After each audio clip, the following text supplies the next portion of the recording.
पूरे के पूरे भारत में 25 जून 1975 को आपातकाल की घोषणा करी। भारत के इतिहास में वो दिन काले अध्याय के रूप में दर्ज किया।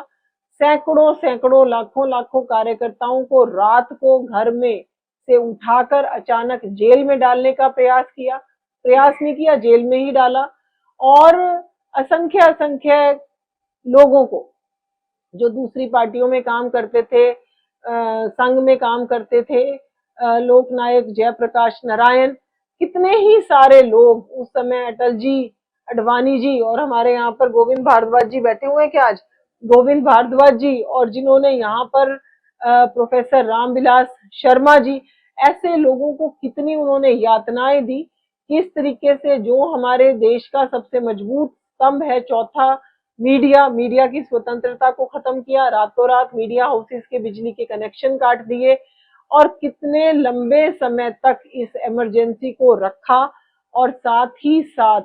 12 साल का युवा था या 65 साल का बूढ़ा था, सभी को नसबंदी जबरदस्ती करवाने का काम किया।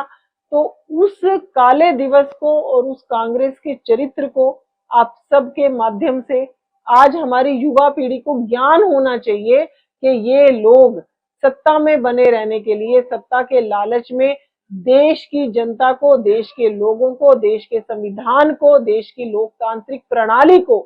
किस तरीके से ताक पर रख सकते हैं, वो चरित्र कांग्रेस का लोगों के सामने आना चाहिए। क्योंकि हमने, सरकार ने जो काम करना है, सरकार अपना काम कर रही है, लेकिन मैं भारतीय जनता पार्टी की प्रदेश अध्यक्ष होने के नाते हमने अपने एक एक कार्यकर्ता से, अभी 3-4 दिन पहले मेरा नूह में भी प्रवास था, एक एक कार्यकर्ता से आह्वान किया है कि डिटेक्ट एंड डिलीट,